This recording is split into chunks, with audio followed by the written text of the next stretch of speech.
আসসালামু আলাইকুম, সবাই কেমন আছেন? আমি আলহামদুলিল্লাহ ভালো আছি। কুমিল্লার একটা ভাই এসেছে বাংলাদেশ থেকে, আর এই সবগুলো জিনিসপত্র আমাদের জন্য নিয়ে এসেছে বাংলাদেশ থেকে। দেখেন এখানে মনে হয় মাত্র উঠিয়ে এনেছে, এই শাপলাগুলো এত তাজা ছিল। আর এখানে আছে একটা পেঁপে, পেঁপেটা একটু নরম হয়ে গিয়েছে, চাপা লেগেছে তাই।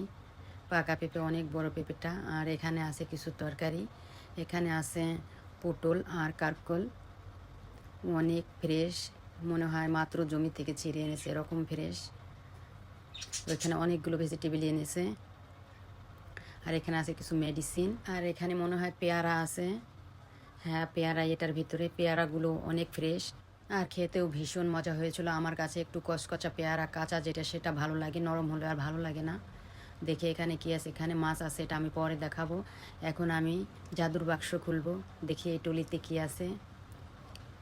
পুরা টলি ভরাই খাবার দাবার। তো প্রথমে একটা লুঙ্গি আছে, এটা আমি সরিয়ে রাখি। আর এখানে আছে কাঁচকলা, দেখেন কতটা ফ্রেশ, আপনারা দেখলেই বুঝতে পারবেন।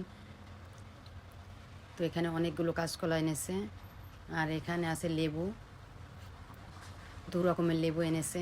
একটা হলো ঘ্রানালা লেবু, যেটা আমরা বেশি পছন্দ করি। আর এই ঘ্রানালা লেবুটা আমার মেয়ে বেশি পছন্দ করে, ওর জন্য এই ঘ্রানালা লেবুটা বেশি আনা হয় বাংলাদেশ থেকে। তো দু রকমের লেবু এনেছে। লেবুগুলো দেখেন এখনও সাথে বোঁটা লেগে আছে, অনেক তাজা ফ্রেশ। কয়েক প্যাকেট পোলাওয়ের চালও এনেছি। আর এটা হলো কদবেল। আর এখানে আছে কচুর গাঠি।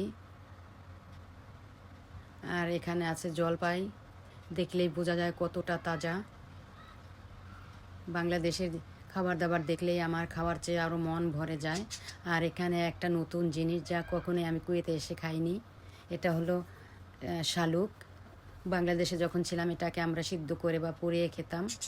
এখানে তো পোড়ার কোনো সিস্টেম নেই, তাই সিদ্ধ দিয়েই খাবো। আর এখানে দেখেন কতগুলো আখ এনেছে। আর এই ব্যাগের ভিতরে মাছ আছে, আমি আপনাদেরকে এখন মাছ খুলে দেখাবো। আসলে আমার কুয়েতে আসার পরে মাছ তেমন কিনে খেতে হয় না, বাংলাদেশ থেকে সবসময় মাছ এনে খাওয়া হয়। আর শীতের দিনে কুয়েতে মোটামুটি মাছ পাওয়া যায়, ফ্রেশ মাছটা। তো দেখেন কত ফ্রেশ, এখনও আইস খুলেনি। আর কই মাছটা কিন্তু সাইজও অনেক বড় ছিল।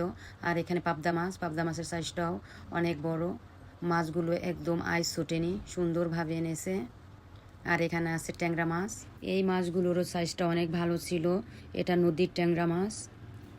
তো কিছু কিছু মাছ আছে যা ফ্রিজে রাখলে কিছুদিনের ভিতরই গন্ধ হয়ে যায়। আর ট্যাংরা মাছটা কিন্তু অনেক দিন ফ্রিজে রেখে খাওয়া যায়, কোনো গন্ধ হয় না। পাবদা মাছটাও গন্ধ হয় না। কই মাছটা একটু তাড়াতাড়ি খেয়ে ফেলতে হয়, তা না হলে পেটের কাছ দিয়ে একটু গন্ধ চলে আসে। আল্লাহর কাছে লাখো কোটি শুক্রিয়া, কুয়েতে বসে সব সময় আমি বাংলাদেশের খাবার এরকম খেতে পারি, আলহামদুলিল্লাহ। আর এতগুলো খাবার দাবার আমাদের জন্য কুমিল্লার থেকে কষ্ট করে এনে দেওয়ার জন্য তোমাকে অনেক অনেক থ্যাংক ইউ।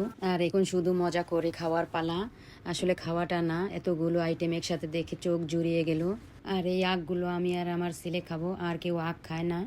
আর এখন আমি সব মাছগুলো ধুয়ে পানি ঝরিয়ে সুন্দর করে প্যাকিং করে ফ্রিজে রেখে দিব। আর এভাবে মাছ রাখলে অনেক দিনও মাছ কোনো গন্ধ হয় না, একটা ফ্রেশ ভাব থাকে। সবাই ভালো থাকবেন, আল্লাহ হাফেজ।